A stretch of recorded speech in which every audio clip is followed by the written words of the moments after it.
to rewind, take a nostalgia-filled ride back to a simpler time. It's Acid Wash Memories, a retro pop culture celebration. And now your hosts, Joe Murata and Michael Quinn. Hello, everyone, and welcome to episode number 103 of Acid Wash Memories, a retro pop culture celebration. This week, it is all about PlayStation. My name is Joe Murata, alongside our very own gamer, Michael Quinn. How you doing there, Michael? How do you do? PlayStation. PlayStation, that's right. That's what we're here to talk about. It is 30 years coming up on since the launch of the PlayStation in the United States of America. United States, yes. Yeah, the United States. And we just passed 30 years in Japan, so we're going to talk all about that here on Acid Wash Memories. If this happens to be your first time, what we do is each episode is a retro pop culture celebration, something different in the world of retro pop culture. The episodes usually come out weekly, but every now and then we might take a week off. It's a very touch-and-go situation. Yeah, but this week it's touch. Yes. We're touching this week. We're touching the controller. We're touching the controller, that's right. And we want you to get your memory cards out. Yes. So we can talk all about the PlayStation. But first, please remember to follow us on Twitter at AWM Podcast and join our Facebook group if you want to talk about retro pop culture stuff with a bunch of other people. It's Acid Wash Memories on Facebook. That's it for the particulars. That's it. Let's do it. Let's PlayStation. The PlayStation. So let's preface this. We're going to give you a history of, because we are a light history podcast. Light history podcast, yes. But we also do video game related episodes. And when we do consoles, which we've done with Nintendo and Sega, we give you why it mattered. Right. And PlayStation certainly mattered. And here's why. The fifth generation, which this was a part of, this began in the early 1990s. Tumultuous, would you say? It was. And the thing about it, Quinn, as is usual when a generation starts, is the previous generation, the 16-bit era, yes, that was still going strong. Oh, yeah, it's still going strong. And I know, in Japan, the Super Nintendo was till, 98 or something, right? It's still, there was still, that. stuff. Yeah. Yeah, or 2000, 2000, I think, Metal was the last Slater Glory, the notorious, one nobody has. Exactly.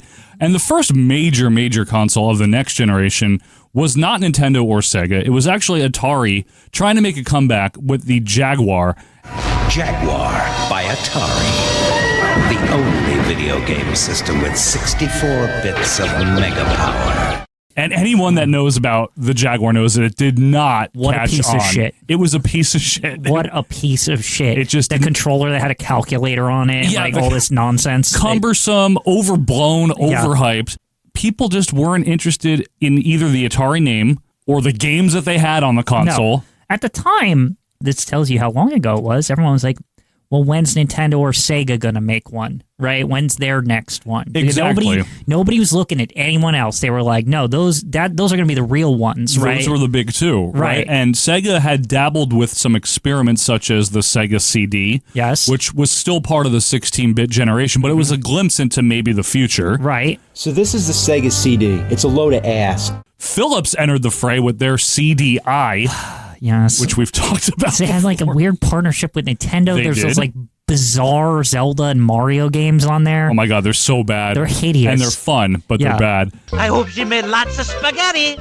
And Sega did finally enter the fray with their Sega Saturn, which did very well in Japan, did not catch on so much in the USA, and there'll be more on that later. Right. Amiga of all people got involved. Didn't they have that wireless controller? I seem to remember that in the magazines at the time. They're like, Amiga, it's got a wireless controller. And they had the CD32, but mainly Europe and elsewhere. We didn't even get it in the USA. Yeah. Didn't they have the CD Towns Marty or some shit? The FM Towns Marty. Yeah, that's it. That's it. Yes, that. Marty. Yeah. Who's Marty? I forget. I don't think it's like it means that. It's something. It means something else in Japan. It means cool. Yeah. But it was Sony, the electronics juggernaut, and their PlayStation that truly became the flag bearer of the new generation. 30 years later, here we are. And the PlayStation, Quinn, is looked back on as influential, innovative, and I think most of all, the biggest important in the history of gaming. Yes. I mean, it broke the logjam between Sega and Nintendo in essence, right? I mean, those were the guys. It Ross Perot its way in there. Yeah, and it was very surprising if you lived through it. Nobody knew what the hell this thing was. No, and it was through successful marketing, which, again, we'll get into, and a game library, and a hype about, a buzz about it, and a price tag. Good pricing on the games, too. Yes. Yeah. Due to a specific thing, which is the medium they were on. But our story here, of course, has to start with Nintendo. Right. So Ken Kutaragi, who had been with Sony since the 1970s, by the 1980s, he had noticed that Nintendo released its Famicom in Japan, and he was a big fan of the Famicom. He liked the model. He liked the idea of it, right? Yeah, absolutely. And as we talked about in our Super Mario 1 episode is where we first talked about Nintendo, this was a huge deal in Japan, the Famicom. I mean, it really was. Like, the Famicom was video games in Japan. Like, Right. the Master System also existed, but nobody gave a shit. No, not in Japan. So Ken They barely cared about the Genesis over there. Not as much as Super Nintendo, Yeah. no way. So Ken worked with them, Nintendo, to develop a new sound chip for their impending Super Famicom console. Right. That sound chip being the SPC 700. But he did this secretly from Sony. Yes. And it almost cost him his job. Right. But Sony's president, Norio Oga, essentially saved his job. Basically appreciated the initiative. Yes. Essentially, is what it comes down to, right? Correct. And said, wow, that was bold of you. Very bold. Good idea, right? Partner up with Nintendo, which is a good idea as well. Right. Right. And this sound chip was it was an advantage for the Super Nintendo back then because I mean notoriously like its Sega sound was good too, but like And it has its supporters. It's mentioned. I'm not going to crap on it or anything, but the Super Famicom / Super Nintendo one was technically more advanced. It could do like samples and stuff. Yes, like yes. it was in theory. It's like a better sound chip. More realistic, I think, is Right, the main yeah, draw of it. yeah. Although, again, Genesis has its own unique sound. It and also depends on how you use it. I mean, like any musical instrument, you know, it could be the crappiest instrument ever, but if somebody's good at using it, right, like on Sega, or you could be playing shrimp boats on it. right, exactly. And we all love shrimp boats, don't Right. we? Shrimp boats is a common, their sails are inside. Shrimp boats is a common, there's dancing tonight. So anyway, in the disc realm here, Nintendo had released a floppy disk add-on for the Famicom.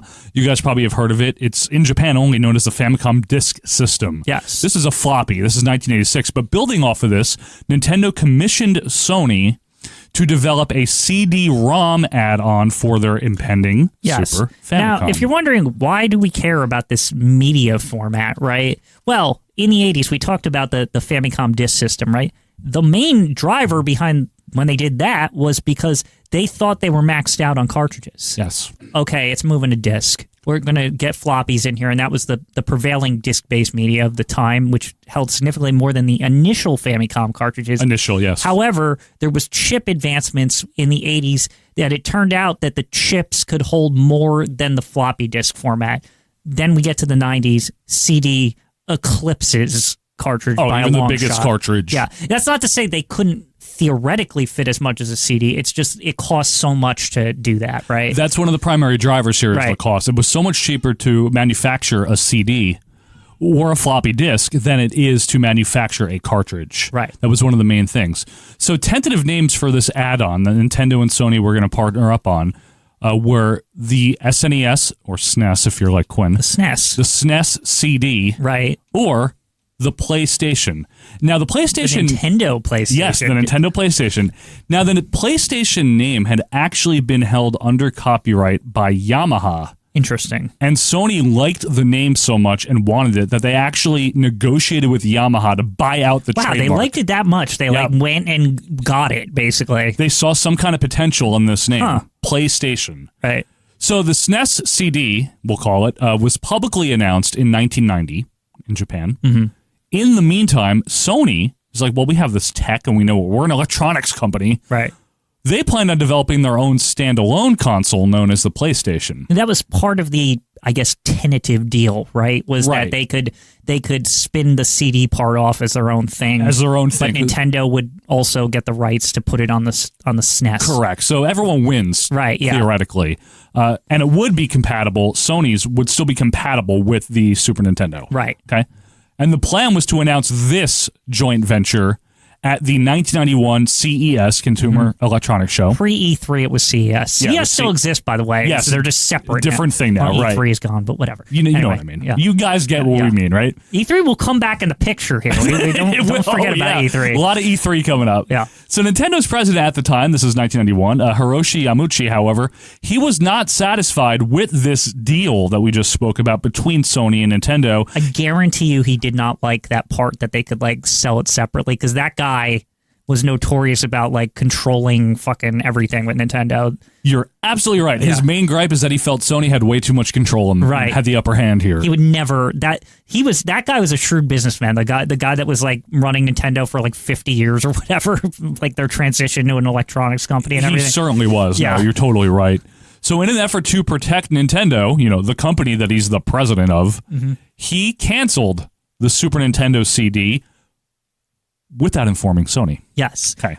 It gets better. Right? Oh, it gets great. Because the way Sony finds out is the funniest part, right? Yeah. So behind the scenes, Nintendo decides to partner up with another electronics company who just happens to be Sony's rival, Philips. Right, Philips. So on day one of CES, Sony announces their Nintendo partnership in this brand new Super Nintendo CD. Oh, no. As we visit the annual Consumer Electronics Show in Las Vegas. They are just sitting there ignorant, happy, They're right? all excited. We got it. It's here, right? But the next day, day two, Howard Lincoln of Nintendo in the United States of America, we've talked about him. NOA, Nintendo America. Yep, yes. NOA. He went on stage and announced that Nintendo has now teamed up with Philips and not Sony anymore. We don't know anything about this Sony deal. Never heard of it. They didn't even mention it. Yeah, Never heard of it. We're with Philips now. We're a big Sony. partner. Who's Sony? We're big friends with Philip. We Yeah. don't know who Sony Yeah. is. And Sony, of course, was pissed off. I don't blame them. Clearly. Like, And they vowed, though, to continue the development on their own console anyway. so we have Nintendo to blame, Yes. basically, Or for the thank. birth of their primary rival to this day, if Correct, you think though. about it. Yeah, right? in a lot of senses, yes. Now, Sony, you have to consider Sony. They were, and still are, a respected manufacturer of electronic equipment. Right. Sony was no slouch. I mean, they TVs. they invented the Walkman. They invented the Walkman, the stereos, Yeah. all the equipment, headphones. right? Their headphones are great. Like tons of stuff. that Beta. Yeah.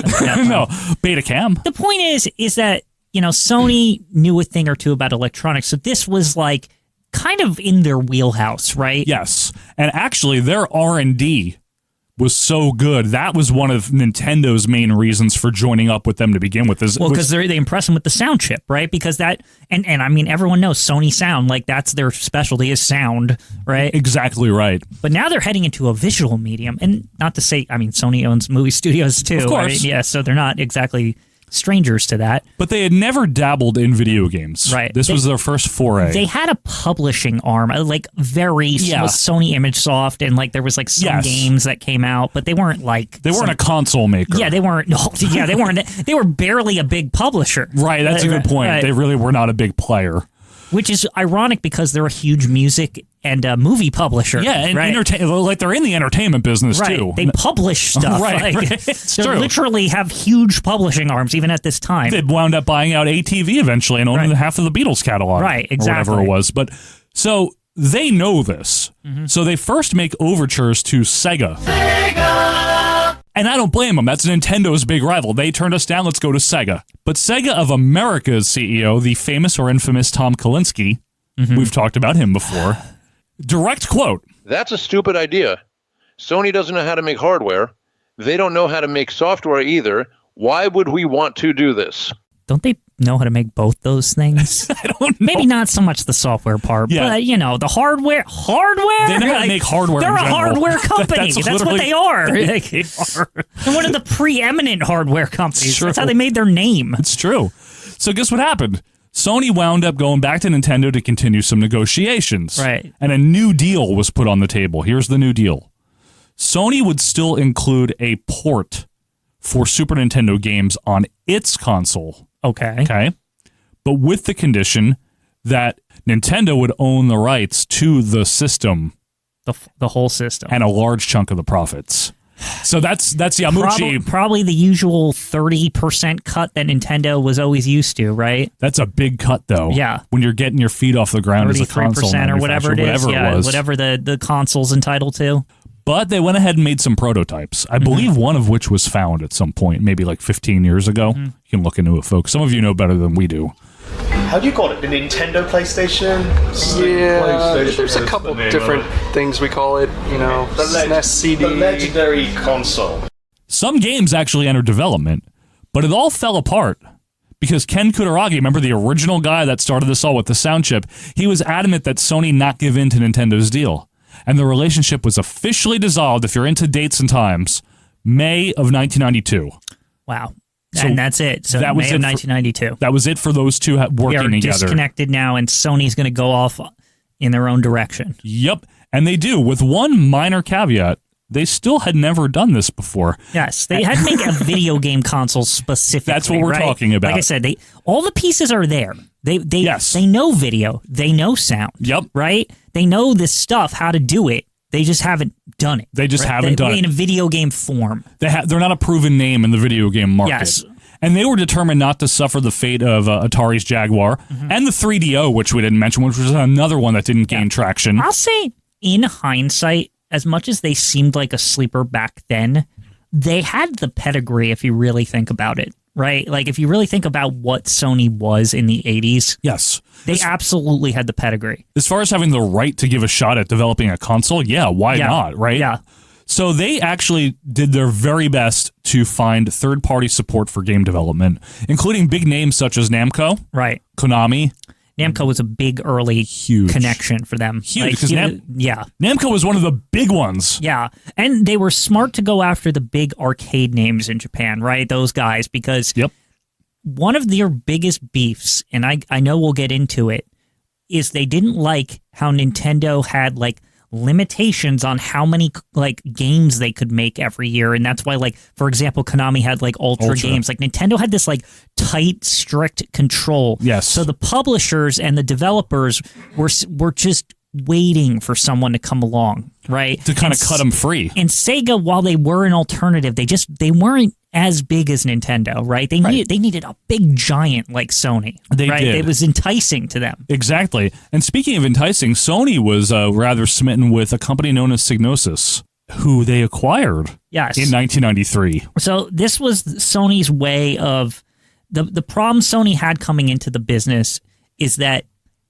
what are we going to do as far as like our first party published games? Like we have this Sony ImageSoft, but other than that, like nobody cares, right?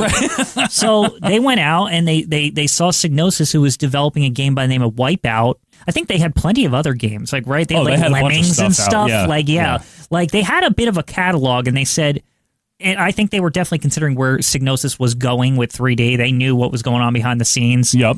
They were smart to kind of like, okay, this seems like a good, like, they're not huge, so nobody's going to know, you know what I mean? Yes, like, they weren't a big name. They weren't big, but this is like, they have the expertise, let's get these guys, right? So they picked them up. They purchased bought the them company, out in 1993, and they continued development, and by May of 1994, all of the design and development was completed, and it was announced at a press conference in Japan. A release date of December 94 was set for Japan, and it did come out when it was supposed to, 1 week after Sega's Saturn. By the end of the year in Japan, they had already sold 300,000 PlayStation units. Pretty impressive for like a first-time effort, right? And 2 million in its first 6 months. That's crazy. Now, in North America, the launch is very famous if you're into games at all. So the first ever E3 took place in May of 95. Yep. Now, Sega at this time had been planning for a release later in the summer or early fall of their Sega Saturn in North America. Right, and I believe they'd even told retailers, okay, this is coming out like November or something. Yeah, X date. August, I can't remember. Yeah, it was like some weird date, right? It was like the retailers knew about it, right? They're like, okay, we're ready for you then, right? That was the announced date. That's what they had been promoting. That's what the retailers knew, so they could stock the game, so the developers knew, right? Right. Well, at the first ever E3 in May of 95, Tom Kalinske was up on stage representing Sega still, and he's basically saying, oh, surprise, guess what? Saturn is out right now. Right now. We started our rollout of Sega Saturn yesterday. We're at retail today in 1,800 Toys R Us, software, etc., and electronic boutique stores around the U.S. and Canada. Okay. On its face, right, if you're a video gamer, you're like, this is awesome. Right. Like, it's like a surprise. It's here, right? It's like the new generation Sega, the one we wanted, right? Sega or Nintendo. We wanted one of those. Yes. Holy shit, right? But if you're a retailer, you're like, wait a sec, do we have this? Like, where? Like, what are you talking about? We don't It's have out the now. games. So people start going to their local KBs and all this shit, and they're like, "Hey, do you have Sega Saturn? I heard it's out, right?" And they're like, "What?" Like, they're like, "What? It is?" And if you're them, you're like, your executives, you're like, how many dollars are we missing out on? Because people are going to different stores than us, right? And who even did Sega give them to, right? And then the other thing is, what does that do to their brand from a PR standpoint? It's like they announce it and now nobody has it. Right, nobody can get one because nobody knows who even sells them. And not only that, there's developers still trying to finish up games. They're like, could we finish these? Yes, and consequently, right, the launch only had like 2 games or some shit. It was low. Yeah, it was like really low. This is the equivalent, in my opinion, of like your relatives coming over for Christmas on December 10th. Right. Like, you're I'm not ready. I'm not ready for this. Right. But again, I have to say this is like, I have to imagine gamers at the time were very excited by this announcement, right? Well, especially if, let's say, you're like 11 or 12 years old and you've been all reading you wanted EGM. was the next generation, right? And here it is. And now all of a sudden you don't have to wait 3 more months. And the other thing was one of the big launch games was Virtua Fighter, which was like something. Whoa, I can get that in my house. Yeah, that was a phenomenon. Yeah, it's like holy shit. So its launch price only $399. Right. So right after this presentation, Sony's Steve Race went up on stage, calmly said, $299. $299. $299.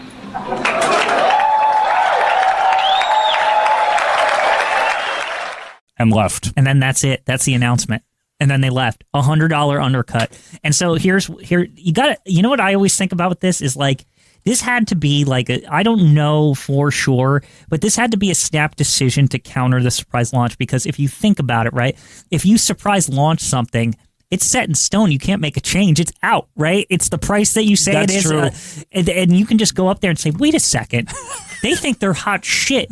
We know what they're going to charge now. We can just undercut them by a significant amount. $100 is huge. I mean, it's a lot of money now. But back then, it was a ton of money, right? In terms of like video games, especially. Right. It was a huge sum of money to be undercutting them. For a console to even be $299 outside of Neo Geo, we know like Neo Geo was infamously expensive. Well, $299 wasn't exactly cheap back then. That's what I was going to say. Like a Super Nintendo was like $150 or something like that, right? $299 was the start of like commanding and getting a higher ask.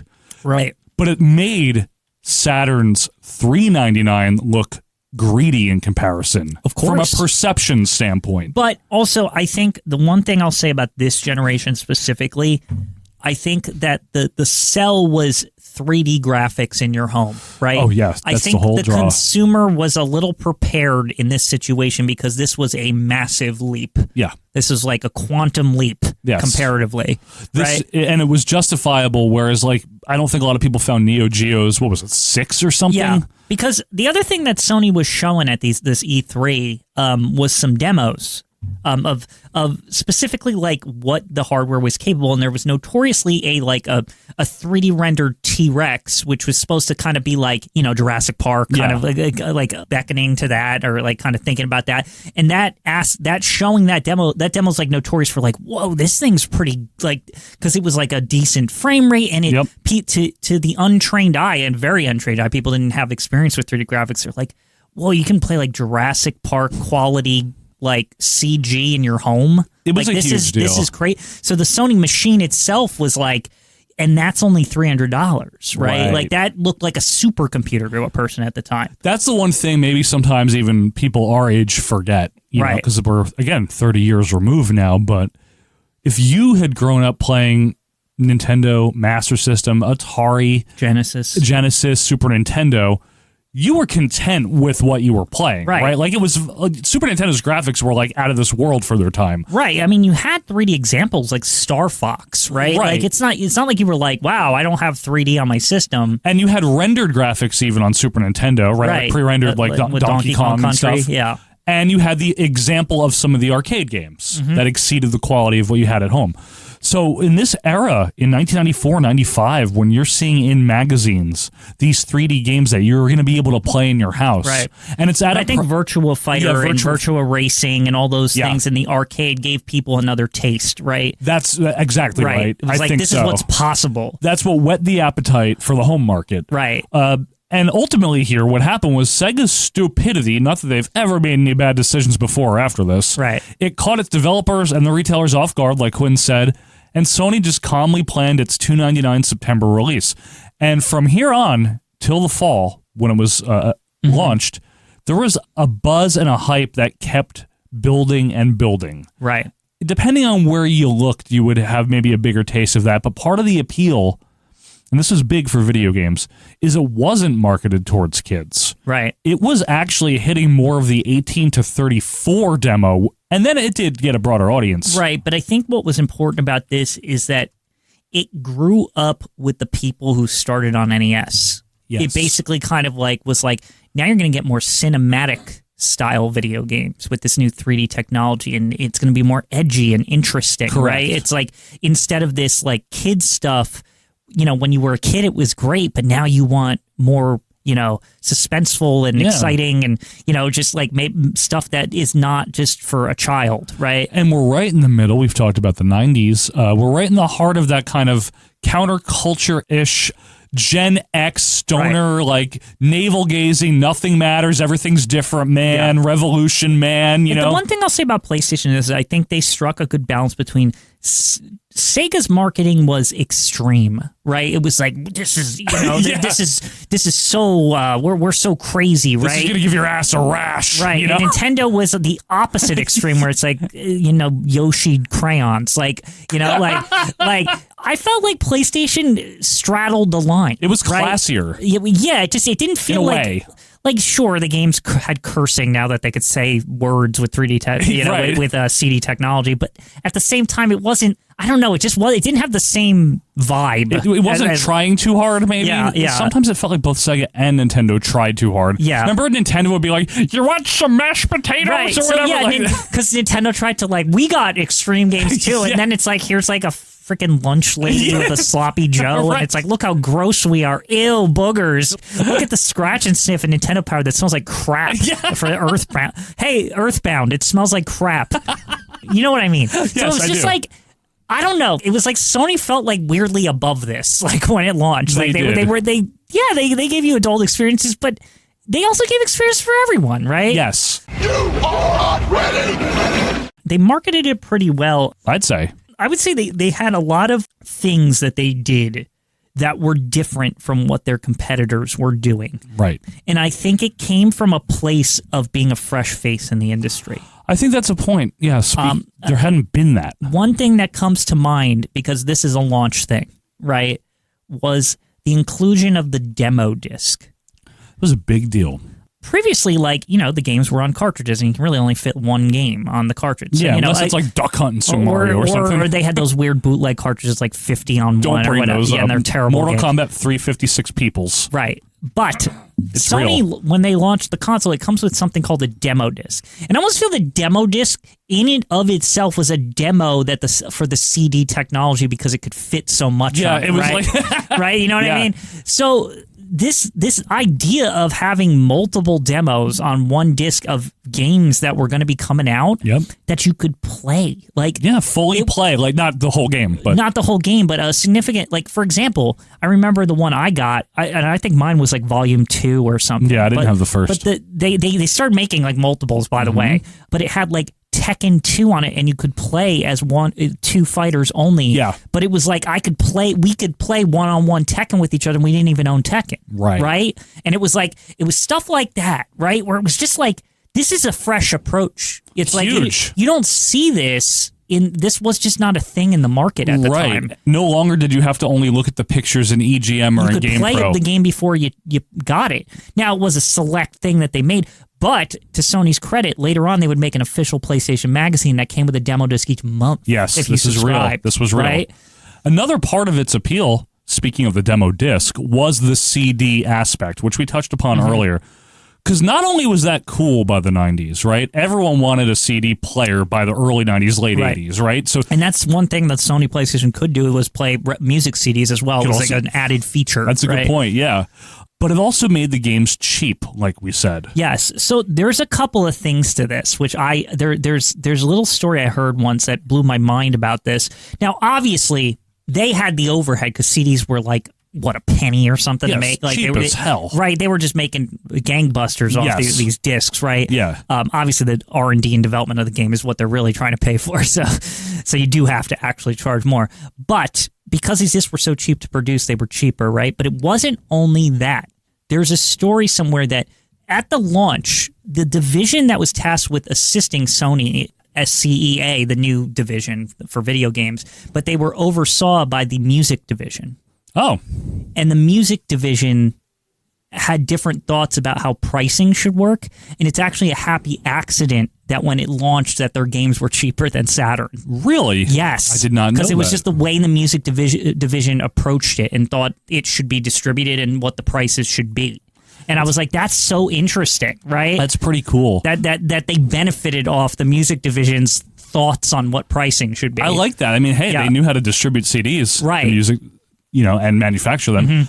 This ultimately, and it wasn't immediate, but soon after, this is what led the success of the PlayStation, right? Being a CD-based format, is what led to the fall of cartridge-based systems. Yes. So Nintendo gave it a go. They right? were the last ones to give it a go. And the reason they had business reasons why they wanted to give it a go, because with the cartridge format, Nintendo owned the patent on the cartridge. Why do you think the cartridge is always different? It's because it's a Nintendo patent on the cartridge, and the publishers would have to buy the cartridges from Nintendo. That was their big end game. That was their gravy train, right? And that's why they clung onto the idea of the owning the format, right? But by the time we hit GameCube, we're skipping around a little. By the time GameCube came out, Nintendo had seen the writing on the wall. They couldn't avoid it because the chip-based technology was not catching up with the CD capacity in time. It would later. Nowadays, we live in an era where now we're way exceeding any kind of disc on these little tiny SSDs. But the tables turned. The tables did turn. Chip eventually. But it took 20, 30 years after that, right? It took a whole generation, it of took people multiple living. generations, yeah. Exactly. For the read speeds to get fast enough and the capacity to get big enough, at a price that was good enough. At a good price point. So September 9th, 1995, the Sony PlayStation was released in North America. Within 2 days, it had sold more than Sega Saturn had sold since its surprise May release. And it's not a surprise. You know what I mean? It isn't. Because the situation was it was the perfect storm. Yep. 17 launch games, Quinn. Right. 17 launch games. Saturn had 6. That's incredible. Now, I mean, they can't all be winners, right? And they're not. Yeah. Now, it was released in Europe shortly after Australia. Crikey got it in November of 95. Demand continued to increase, obviously, throughout 96. Sony met the demand. By 1996, the Saturn was clearly on the decline. Right. I think even Sega knew. There's a good documentary video about they got wind of some 1996 or 1997 release book that leaked, and it's got lists of games that Sega had planned to that either third parties were going to make or they were going to make, and 80% of them didn't come out because people just abandoned the Saturn. We talked about Sega. We had a whole episode available in the archives about the Sega consoles. But essentially, they evaporated. They evaporated, quietly faded away. It was no big fanfare. Right. When the Saturn kind of just went away. But Nintendo stepped up to be the primary competition. Right? Yes. So that was the about a year later, the fall of 96. Huge launch campaign for that as well. Right. And what Nintendo did have on their side was technology was moving at such a rapid pace that Nintendo's system was naturally going to be more powerful, right? Yes, and it was the 64-bit. We're playing the numbers game with the bits. It was twice the bits, Quinn. But what they couldn't compete with is Nintendo's own stubborn attitude with the cartridges, which ultimately limited. They had this great hardware, but they could not deliver software to it because they just didn't have the capacity. Well, that's exactly right. So if you think about, we go back to the Sega Genesis versus Super Nintendo days, where if the same game was on both consoles, right, you had some of that with N64 and PlayStation. And a lot of times, this is just a generic blanket comparison. What you would find is long loading times, relatively, on Sony PlayStation. Right. Minimal, if any. I'm talking a second. Right, because cartridge was always going to be faster. Right.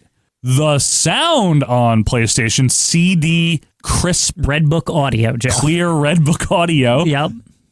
Nintendo 64, digitized, very good sound chip. Don't get me wrong. It had its own sound chip. Yes, I think a Toshiba or something. It was something else. Yeah, certainly wasn't a Sony. Maybe a Philips. It might have been a Philips. Anyway, but graphically, even for twice the amount of bits, I mean, a lot of times the difference was not enough to write home about, in my humble opinion. it wasn't, but a lot of it had to do with the cartridge. One of the notorious examples that's actually considered like almost like a miracle that they were able to get this done, Resident Evil 2. Yes. It was on Sony PlayStation first. Yep. 2 discs, fantastic game, right? Yep. It comes to N64 on one cartridge, which is kind of insane to think, because Resident Evil 2, if you ever played it, it actually needs the 2 discs because there's two completely different scenarios, and all the way it's all laid out is different on both discs. It's unbelievable that they were able to fit all of this. Yep. But the extent of R&D that they had to pull off, they had to develop a way to crush the sound down. It didn't exist. Like all these like a compression algorithm. Like a compression algorithm. I forget the name of it, but it was like some guy made it and sold it to Capcom, and it was like the only way they were able to possibly get this game into an N64 cartridge. It's considered almost like this weird like engineering miracle that it was even possible. But it's a perfect example of the decision to go to cartridges was really the limiting factor, not the power of the hardware itself. Yeah, right. The actual console power was great. It was a really well-designed console. Right. The hardware was great, but you're right, it was the cartridge. This is very similar to them squeezing Street Fighter Alpha 2 on the Super Nintendo. Right. It's very similar what you're talking about there. So, believe it or not, as much as Nintendo had been, they overcame the Genesis, even though it was like a tough fight, they did not overcome Sony in this case. And this was a shocker at the time. Sony ran away with this so far that it was, I forget the final numbers, but didn't the N64 sell 60 million or something? The PlayStation 1 sold like 90 something million. Whatever the numbers are, and maybe Dave Meltzer can tell us right now. He can look them up for us. Yeah, it's somewhere in that department though. Hi, you asked me to because the Nintendo 64 it sold actually about 33 million, and the Sony PlayStation, that was over 102 million. So because the PlayStation sold more. It was such a like upset victory. And the thing that was wild about it was that even it was obvious only like 2 years into N64 that PlayStation had to like wildly run away with it, right? It was like, and that's what's so shocking about when this launched and came out and as it went forward, right, was that how thoroughly Sony had trounced the established players. Well said, Quinn. Right? Well said. This should tell you, now you guys maybe that have known me from OVP and know me on this show, whatever the case may be, you might have picked up on the fact that I am not a gamer necessarily. Right. I played Nintendo. I had Nintendo. I had Super Nintendo. Okay. I kept my Super Nintendo and played a lot of my old stuff on it well into the early 2000s. Right. The next console that I got as a loyal Nintendo fan was not Nintendo 64, was Sony PlayStation. It was a Sony, because it was just, by that point, it was just like, why would you even, like, everything's on this thing. Like, that was the other thing, is like, with the success came the droves of developers. Oh, yeah. Right? It became so apparent that everybody that was on Nintendo that was so loyal to Nintendo was coming to PlayStation. Capcom. I mean, God. The biggest one of them all, and it was the biggest story, Capcom, Namco, Konami, all your favorites, right? But the one that everyone thought Nintendo had in the bag, and they're never going to leave, right, was Square. And their Final Fantasy series, right? Yes. And revolutionary, like one of the best developers on the console, right? And what did they do? The surprise announcement that they have cut ties with Nintendo. Not even like Capcom, Konami, Namco, they were willing to still make stuff on it. But Square, on the other hand, said, that cartridge technology, we can't do what we want to do. Like, we cannot do what we want to do. So we cannot do business with you anymore. And that, I think, woke Nintendo up big time. That somebody told them, no, it's your technology. Like, we literally cannot go forward with the games we want to make. It's not that we don't want to. We can't. Right. And it caused a rift between the two. They wouldn't work together until the late GameCube era. Oh, I know. It was a big years. It was a big problem, right? 10 that years you're or not, something. you don't do that, right? You don't, because these are old school Japanese businessmen. You make deals, it's for life, right? It's like Square went to PlayStation and they make probably one of the greatest games they ever made was Final Fantasy VII is what they brought in. And they had some other weird 3D stuff like Tobal number 2 and they stuff. had a lot of games. Like these weird like experimental things. But Final Fantasy VII was their big thing. And it's one of the highest selling games the company ever made. Ever, yeah. Right. And it just goes to show how Sony changed this whole situation. Absolutely. Right? They also had a little bit of influence, I'd say. Nothing, I don't want to overstate it, but in its controllers, they were very well-designed controllers. So what I love about the PlayStation controller is actually my favorite controller, period. It might be mine as well. The format, I mean, and everything. Like the fact that it's... The one thing Sony did that I always loved was they added the sticks later, but that was it. They settled into this is the controller. Same face buttons, so whenever same shoulders. You play the next PlayStation, it's always it's like, okay, I'm home. I'm comfortable. This is what the controls are, right? Yep. And they're classic. They put the D-pad on the left side. They put the thumbsticks in the center. Mm-hmm. Two of them, DualShock. Yep, when they did the DualShock. They were one of the first to build the rumble. I think they were the first to build the rumble into the controller on the DualShock. To build it in without needing a pack. You needed the rumble pack on N64. I think you're right. It was built in, yeah. Yes. Again, this is the version 2 of the controller. The first version just looked like a Super Nintendo controller with an R2 and L2 button. Yeah, I mean, they essentially used the Super Nintendo's design with the face buttons, right? They did. And that, to me, was always remnants of the Super Nintendo PlayStation. To me, too. Yeah, like exactly. that, but they added their own twist with the shoulder buttons. There was 2 of them. There was 2 of them, yep. So, this layout, great, unbelievable. Intuitive. The one thing when I was a kid that confused me at first is that the buttons were... like shapes. Yes, like, instead of A, B. They call it the X cross officially, Joe, but that's bullshit. It's cross, square, triangle, circle. Yes. Right? And so, but weirdly, these shapes stuck with me. Like and apparently there's like some weird thing about how like the human brain remembers shapes easier than letters or something. And like that's like why they went with it. That's probably why they did. And also the colors of them meant something in Japan only.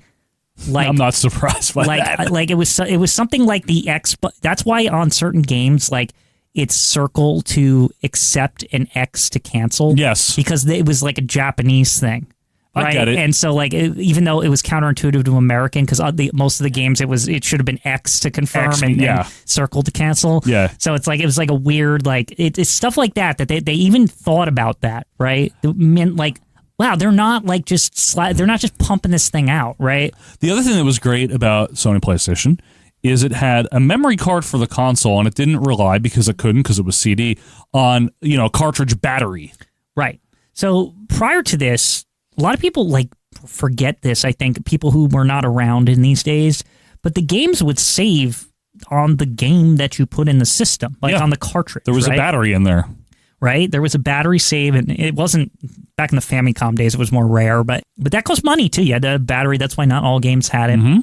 What was interesting about Sony's solution is that at the time, I remember thinking, this seems like this doesn't seem correct. That like why why do I have to buy this other thing just to save the game? Right. But I do remember the upshot of it was that it was small, you could remove it, and you could bring it to your friend's house. Yep. And that aspect of it made it like, I love this. That was revolutionary. If you're a kid that had grown up wanting to be able to play like whatever iteration of whatever you did, whatever game it is, your save state essentially. Yeah. If you wanted to do that at your friend's house, right now you could. That was huge. I remember for wrestling games, you could bring your creator wrestlers over. Or the other aspect of you'd had the one friend who you're playing Tekken or something with, right? Yeah. You have to unlock all the characters. There you go. Yeah. Right. But you could copy the save. That was another thing that people forget too. Yes. You could take the CD out of the console, right?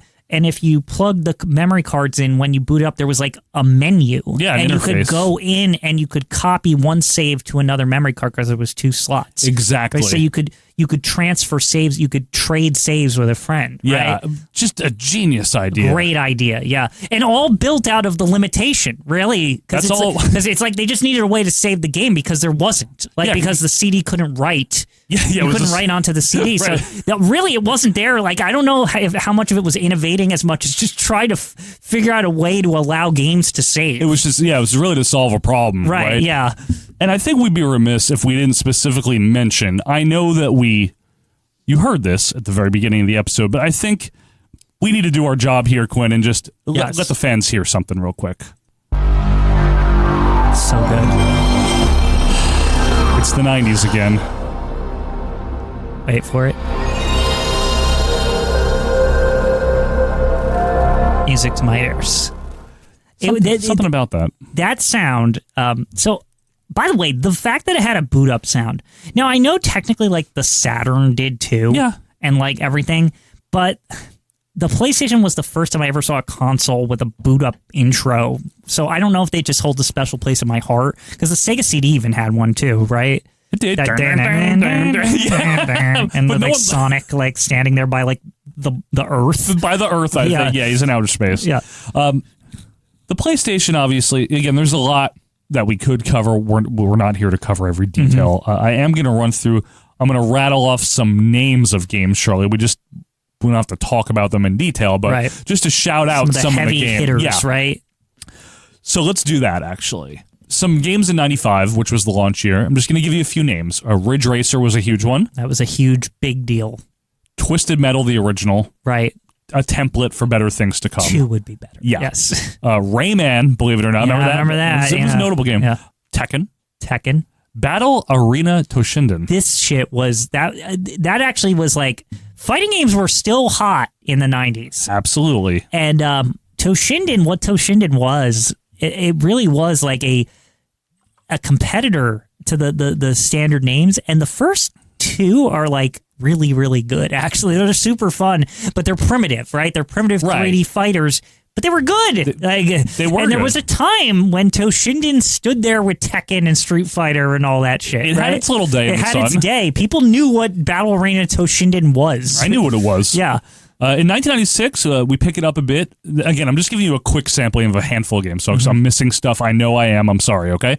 Resident Evil, the first one. Right. Tekken 2. Right. Tekken 2 is awesome. It is. Sony's attempt at least doing a mascot-style game, but it was actually tongue-in-cheek and more parody-like. Crash Bandicoot. Crash Bandicoot, which he became the like de facto thing, even though the game was made by Namco, if I recall. I believe it might have been Namco, but obviously. It's past hands, Crash. I think he's owned by Microsoft now. But, is he really? Yeah. I thought the game was actually very well designed. I actually really liked Crash Bandicoot. It was an early like 3D platformer, but it wasn't shitty, basically. No, it wasn't shitty. It wasn't shitty, right? Yeah, there you go. That's a good way to put it. Because 3D platformers were hard until Mario 64 came out, and they were like, this is how you do it. And then suddenly it was like, okay. This is how you make those, yeah. Here's one, is the first Tomb Raider. Yes, the first people, which I've played. People forget the first Tomb Raider was like, I was like blown away by the graphics. The graphics, like because it was a more realistic game, right? And you were kind of like Indiana Jones, but you were Laura Croft, right? That was the thing. I didn't play, and there's this lady here, and now the graphics are good. And if you're 12 years old or something, you're like, whoa, what am I doing here?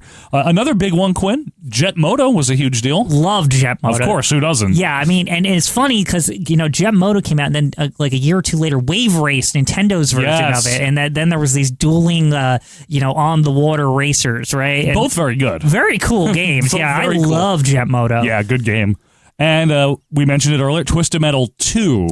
Yes, this one. So this was one of the first games I played on the console, because that was the other thing is that I do remember is the rollout of it was weird. It like showed up at my friend's house in like late 95. I'd never heard of a PlayStation. I was like, what the hell is a play? And I was like, I loved video games. Yeah, of course. Maybe I saw a PlayStation in a magazine, but I thought, oh, that's one of those CDIs or right, one or of those 3DO or something. Like, that's not for me. Nintendo's got to make one, right? Yeah, they're making the Ultra. Yeah, they're making the Ultra 64. Coming in 95. Right? And I remember playing Twisted Metal at his house, and I was like, this is unbelievable. Like, this is so much fun. God. It blew me away. The first time I played, because I played 2 first. Yeah, I played 2. Who played 1? I didn't really play because it was like launch day. Yeah. Like, no one had the frickin' system. It's like playing Street Fighter 1. Yeah, It's like, yeah.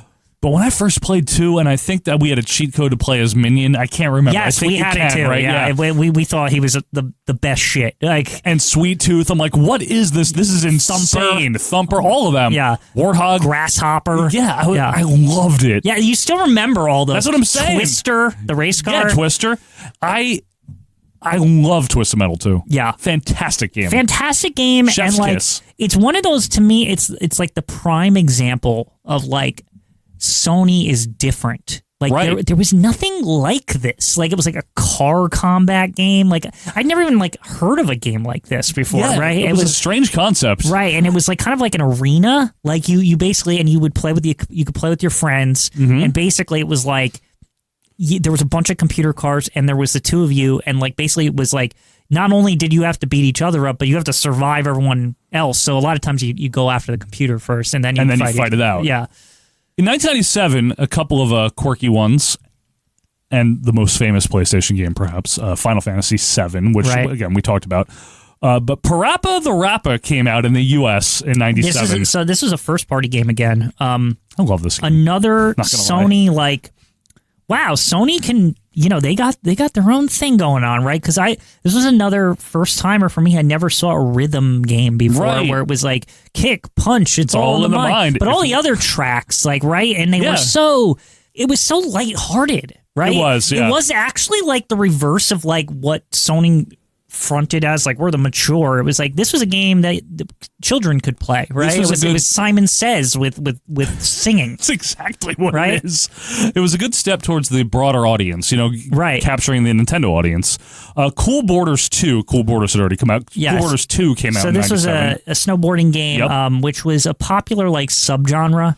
I think it gained greater prominence with the launch of the PlayStation 2 and SSX. But, I think you're right. But at the time there was I forget the N64 version. That's Cool Borders basically existed because it was like 1080 snowboarding or something on N64, which was like graphically superior. Yeah, is that what it is called? Yeah, it was like 1080 or something like that. It was, but Nintendo right, had their own like other version that they were hyping the shit out of in Nintendo Power for like a year. Yeah. They're like, look at the fucking graphics. Like, and PlayStation's like, well, here's Cool Borders. Here's Cool Borders. Hopefully it's like the more like jank version, but it's still like, people are like, well, we have PlayStation, so who gives a shit? So it's $29. We'll buy it. Yeah, fuck it, right?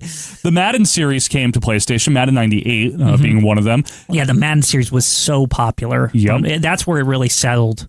Like where it peaked, like where it was like, this is the Madden games were selling every year like hotcakes. Absolutely, they absolutely moved from Sega to Sony. Absolutely, and all the sports franchises had successful games on PlayStation. So I want to say that this was actually like a part that people don't really talk about was the sports franchises. They did settle into PlayStation, which was kind of a huge blow, right? It was like. Because Sega, that was like their domain. Yeah, and Nintendo 64, it just, like, they were on Nintendo 64. Right. It just didn't have the same appeal, I guess, for some reason. I don't think it was ever really a sports system. It was a system was like, where's the Nintendo games? Yeah, right? where's like Mario, where's Zelda, all that stuff. Yeah, where's Metroid? Oops. Oopsie, we forgot. Yeah. Where's a kart to race in? Yeah. Okay, here's some. 1998 for PlayStation 1. Saw Gran Turismo. That's actually the highest selling PlayStation game. Yes, it is. Just ahead of Final Fantasy VII. Gran Turismo, I think what the appeal was, and I'm not a sim racer person. No, I know. But what Gran Turismo was doing, it captured the mainstream because I think the gameplay loop was like really very like addictive for people. Yeah. It was that you have this car that's like a normal ass car, right? Yep. You can get other cars and stuff, but it doesn't, it doesn't race like Ridge Racer where you can like turn on a dime. It's like a real fucking car. Yeah. And basically the challenge of it is like winning the races with like real vehicles that turn like real cars and like making minor adjustments to you could tune the car and you could get better cars, but like making these minor adjustments, beating times, and like I really feel it birthed like the car head people, like, you know what I mean? Those people that are really into that, because it allowed you to do it without needing a fucking expensive car. Like, well, yeah, it was, you know what I mean? There was a hobbyist element to it, and the graphics were amazing for their time. Yeah, you would hear like people like, I bought a steering wheel for this. It's like, it's so realistic. This, I feel like, didn't we just talk about, I guess we talked about this in the 90s episode, right? Yeah. I know we just talked about this, but I was saying it was similar to Top Gear for Super Nintendo in terms of the realism part. Right. 1998 also saw a couple of crappy games, so I just wanted to have fun with them. WCW Nitro, which was a big seller, but I don't like it. It stinks. Thank you. It is bad. And then Twisted Metal 3. That sucked so much ass. Disappointing game. So, I attribute that to 989 Studios. Suddenly they take over Twisted Metal, which also 989 is owned by Sony, but it was just like some other, like, it just sucked. It just sucked. The soundtrack was good, though. The Rob Zombie soundtrack. It was all right, yeah. That was not bad. But the levels were bad. Like, the cars were shitty. Yeah. Like, I don't know what the fuck happened. Like, Twisted Metal fell down the stairs, like, until PlayStation 2. Calypso's annoying as fuck in that game. Yeah. I am Calypso. I am Calypso. Each year, I gather the 12 worthiest drivers to face off in the Twisted Metal competition. Who cares? I literally, like, I remember wanting Twisted Metal 3 so bad for Christmas, and I got it. And I put it in, and within, like, a half an hour, I'm like, what the fuck is this shit? Like, I was so mad. I like the stages. Yeah. I did. I didn't. I was not a liked fan. some of the stages. Yeah. Thankfully, I didn't have to buy it. My friend got it for Christmas of 98, so I just played it with him. Oh, you lucked out. Yeah, I didn't have to get it. I know you talked about this in the 1998 episode, so if you want to hear Quinn espouse the virtues of Resident Evil 2. Resident Evil 2. That came out in 98. 98 was a great year for PlayStation. Absolutely. And also Metal Gear Solid, right? Yeah, Metal Gear Solid, another one. Metal Gear Solid, which was one of the top games on the system. Yep. 2 discs, like an action game. whole thing. An action stealth game. And that kind of came off the heels of another Konami hit. I believe in 97 was Castlevania Symphony of the Night. Oh, the Castlevania series, yes, right. coming to PlayStation. Kind of the Castlevania series coming back, right? Yeah. Like, because they had those 3D ones on N64 that sucked total ass. And then they have this 2D one where it's like Metroid, and it's like, holy shit. And it's one of the greatest Castlevania games there is on PlayStation. Good point, yeah. And it's on PS1. You're right. You know? That was around the same time in 1998 that Sega's next console, which obviously was the Dreamcast, was announced that it would be coming out. It came out in Japan in 98, and it was coming to North America 9/9/99. Now, I think this is an interesting dynamic in the history of PS1 specifically, Yes. right? Because this was Sega's chance, if you think about it, to say, we can get the jump on them. We screwed up. Let's just start anew. Yeah. This is the Sega Dreamcast. I gotta say, the first year of Sega Dreamcast was like unbelievable. The games were great, but nobody was buying them. Isn't that crazy? Because the PlayStation was such a smash hit. People were still buying new PS1s. Here's the deal with PlayStation. 1999 saw games like Final Fantasy VIII. Yes. Medal of Honor. Right. Twisted Metal 4. Right. Gran Turismo 2. Which is considered a classic. I think it's close to Gran Turismo 1 in sales. Like, that's a blockbuster. Siphon Filter. Right. Grand Theft Auto 2. Yep. Because the first one, which was 97, didn't make a dent. Yeah. Grand Theft Auto didn't really hit till 3 for me. But 2 is where it gained steam. Yeah, it did gain some steam. Because I think people knew what it was. Dreamcast also released it. And that was a big deal for the series. You know what I mean? The thing is when the Dreamcast released, the PlayStation 1 was still cooking. Yeah. It was still hot. It was still getting great games. In 2000, for example, Dragon Quest 7. Right. Final Fantasy 9. Tony Hawk's Pro Skater 2. Right. Which, oh my God, Tony Hawk 2 is like, it's know. So good. That's the Tony Hawk. WWF redeemed its image from Attitude and Warzone with SmackDown. Yes, the SmackDown games. That was like when I was like, oh shit, N64 is like really in trouble now because like even the rest, like N64 had like the monopoly on the good wrestling games. With WCW, NWO Revenge. And WrestleMania 2000, No Mercy. But then like PlayStation comes in with like an exclusive, like this thing called SmackDown. And at first I just thought, oh, is this just like Nitro where it's like shitty, right? Yeah, because that sucked. But then it's like you play it and you're like, it's like a totally different like approach, right? Yes. It's like fast. But it's right? the developers from the Nintendo side. It was THQ. But it's a completely different like style system. It's a different engine. It's a different engine. It controls different, but it doesn't suck like fucking Warzone or whatever PlayStation's like the people or the developers' attempts at doing wrestling games on PlayStation. That was a claim. Other than, remember, people forget this, WCW versus the World. Yes, that's THQ and Aki, right? Was on PS1. Yes. It actually predates those style of games coming to N64, which N64 just like sucked them in and they just never left. That's correctly right. Yeah, that was the first one. Right. Now, if you're into wrestling games, you would know that with modifications and iterations, SmackDown 2 came out the following year. SmackDown 2 is like one of my favorite wrestling games there ever is. Also, Michael Cole and the Shrug. Yeah. Actually, I think SmackDown 2 came out the end of the same year, didn't it? It was so fast. It was like almost like instantaneous. Yeah. Like I just remember like later in the year on WF, they're like SmackDown 2's coming out. And I'm like, wait, what? I just got SmackDown 1. I know. They quickly updated it. Yeah. With modifications as time went on, they used that engine for years and they years went with and years. Isn't it funny that they went with the SmackDown one instead of the N64 style? That's the one they went with. I mean, they were still building off of that engine in the PS3 days and maybe beyond. Yeah, I feel like it's the pedigree of the modern games. Like they're from the SmackDown games, really. So we're in 2000, we're in 2001 here. This is the end of the glory years for the PlayStation, but through no fault of its own, because people did still buy it as like a budget alternative, maybe an entry-level console. But what happened at the end of 2000, after a fantastic Dreamcast year, is Sony had finally unveiled PlayStation 2, which was released at the end of 2000. And can I just compliment them? I know we're not talking about the PlayStation 2 here. No, we're not. But can I just say, I always was like, thank you, Sony, for not calling it like PlayStation Wonder or like some bullshit, right? PlayStation Extreme. It's like, no, it's the second one, right? It's like 2. That's it.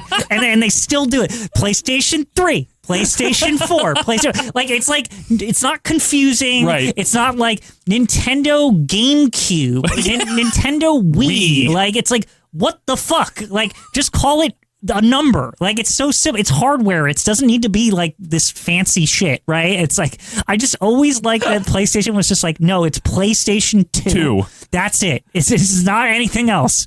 Now, in terms of its generation, it was of the same generation as a Sega Dreamcast, a direct competitor. CD format as well, of course. There was one major difference. The Sony PlayStation could play something that Sega Dreamcast could not. It had nothing to do with video games. Right. What could Sony PlayStation 2 do, Quinn? DVDs. Now, in the run-up, Sony was almost like preparing us. Like, they were drawing down the PS1, and they were ramping up like, this is the fucking future, man. Yep. It's like DVD and like supercomputers, and it had this like pseudo-futuristic shit going on, like when they were like ramping into the launch of PS2. And it was just like, I just remember thinking, nobody's ever going to beat Sony again. Like, this is the most futuristic shit possible. Like, this is so fucking powerful. I remember thinking that, and I loved the Dreamcast because my stepfather had it. I remember the big thing, and if we're still trying to keep it on PS1 here, was I remember seeing the difference between the same year's Madden on PlayStation 1 versus the PlayStation 2 version. Yes. And it was like an unbelievable leap. Like, it looked like real or something. When I saw the SmackDown game on PS2... Oh, my God. Yeah, the wrestlers look like them. I, like, fell over. Right. I think that's when we played it at some sleepover. Remember, Keebler's mine! Yeah, we were Keebler's mine! Yeah, PS2... Listen, that's almost like a separate episode. Yeah. But it kind of goes hand in hand. It's like this PS1... in a weird way, in retrospective, right? If in its totality, it always felt like weirdly, like, I think it's just because I love PS2 so much that it feels like a build up, like a slow build to the main event, which is PS2, which is the greatest selling console ever made. Yeah. I mean, you got to think about the run that it had on its own in its generation, meaning, right. Because it wasn't officially discontinued, PS1, until March of 2006. Of course, but I mean, they did have. We should talk about this because this is the PS1 episode. But they did have a redesigned model, which was much smaller, which a lot of people love. Yes, and known as PS1. PS1, yes, and it came out with an accessory, which was because now that they had miniaturized it so much, they sold a little tiny LCD screen that you could hook to the back and it would flip up. That's right. And it made it like portable, and it was like, this is so cool. And it was white. Well, the console was white. Yeah, it was white. I mean, the original PlayStation was sort of the same. Yeah, but it was a sort of same colorish. But if you think about the run it had on its own, it was 5 full years. Fall of 95 until about the fall of 2000, until PS2 came out. But I think it was such a roller coaster. It felt so fast. I did. remember it, right? It felt like before we knew it, we're talking about PlayStation 2. Yep. Right? The reason we mentioned the DVD thing is because that was Sony having the foresight to know, well, not everyone owns a DVD player yet. Right. If they buy our console, they'll also get their first DVD player. This was the story going into PS2, was that, how do we get people to play or even buy another PlayStation, right? And I think another thing to be said about that, and it's connected to PS1, is that PS2 was the first system that had full backwards compatibility with the prior console. Yes. This was like unheard of. I remember thinking that was the killer feature, not the DVD. When I was a kid, I was like, this is wait, I can just get this and keep all my games and they'll work. It cannot be overstated how important that was. It was awesome. And it encouraged you to have brand loyalty. Right. And it was another reason why they didn't change the controller. Yes. Because it had to obviously work on the old games, right?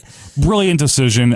We may even be able to do a PS2 episode down the road. I think it's important that that's the part of the PS1 legacy leaks into the PS2, right? Because that full backwards compatibility, that also gave new life to the PS1, because going into the PS2 generation, you know how you said you went to 2006? Yeah. Part of the reason they were still producing PS1 games is because if you were a PS2 owner, you could buy them and use them. Yep. Right? You didn't need to buy the old console. They had the redesigned, streamlined one for people that didn't have a PS2. Right. So they could still play their PlayStation 1 games if they needed to buy a console. Right. But for the owners now of the PS2s, you could buy PS1 games. And you could buy new ones. You buy new ones, yeah. I'd say its overall legacy, we touched upon in the beginning. We'll touch upon it again. It broke the model that had existed for the first half of the 90s of the big two, Sega versus Nintendo. It horned its way in, It horned its way in. It was like dramatically different approach. Yep. Cheaper games, like CD format, just 3D. They let the console speak for itself. They let the games speak for itself. And in a lot of people's minds, the modern video game era really had its seeds in PlayStation 1. Yes. Not to say video games are invented with that's not what I mean. It's a huge churn. It's a more cinematic approach because now we could have videos, and now we could have audio that wasn't from a chip. It was from literal CD sound, real sound, right? It also opened up games to have more of an entertainment and artistic view to them. You see that with Parappa the Rapper. Right. And it led to gaming culture shifting and evolving for the better to where what was once a very niche aspect, and I'm talking gaming. I don't mean people playing video games. Right. Being a gamer. Now people make a living being a gamer. Right. That wouldn't have been possible if it had just been Nintendo making the 18th Mario game. Right. No offense to Nintendo and Mario. I love them. It just opened it up a little. Every increment and every step in the development of video games, I feel like every generation it became more mainstream. Yes. But I would say that Sony PlayStation represents a huge leap overall if we really scale back and we look at the timeline and we're okay, this is probably where it wasn't weird to play these games anymore. It wasn't it's just for kids. Correct. Right? It was because of Sony's marketing. It was because it wasn't crude. How Sega's we're for the adults and extreme and bikes and shit, right? And leather jackets. It's what fucking self-respecting adult is that's grown up, right? It's no, PlayStation was it's elegant and it's something it's something you want in your home, right? This has merit. It's high technology, right? It's cutting edge. It's cutting edge, and it's realistic. It's fast, and it sounds great, and it looks great. It's modern. Yeah. It was very influential. Its legacy lives on today. We needed to give Sony PlayStation its due. And I would also say, Quinn, it is certainly An acid-washed memory. Absolutely. Folks, thanks so much for being with us here this week. We really do appreciate you. Again, we didn't mention every game. We weren't trying to, okay? We just wanted to give you a rundown of how we got to the PlayStation, why it mattered, and some of the things that you might experienced on it. So if you had a PlayStation, let us know your stories about it, your favorite games, your favorite things that you did with your PlayStation. Let us know that on Twitter at AWM Podcast. You can also join our Facebook group, Acid Washed Memories. One way or another, again, we should be back next week, Quinn, right? For something completely different. Until that time, it's Joe Morata, it's Michael Quinn, and we'll see you next time for more Acid Washed Memories. See ya. Like what you heard? Be sure to leave a review and subscribe on your favorite podcast app. We will see you next week.